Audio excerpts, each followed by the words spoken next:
Hey guys, in this video, I will show you how to fix Apple Pay Account Services Unavailable.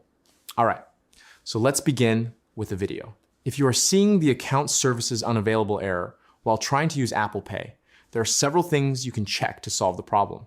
The first step is to visit Apple's System Status page and verify whether Apple Pay services are currently experiencing an outage.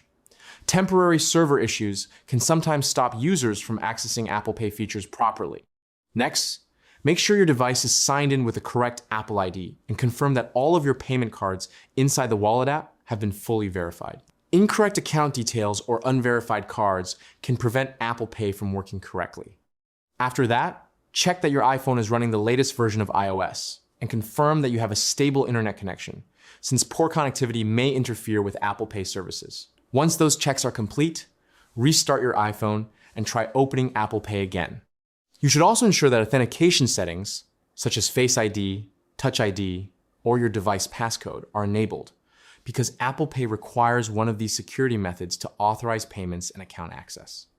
If the issue still continues after following these steps, contact your bank to make sure there are no restrictions, blocks, or verification issues affecting your payment cards. If everything appears normal on the bank side, the final step is to reach out to Apple support for additional help restoring full Apple Pay functionality on your device. And that's it. So that's basically how you can fix Apple Pay account services unavailable. So that's all for this video. See you in the next one. Thanks.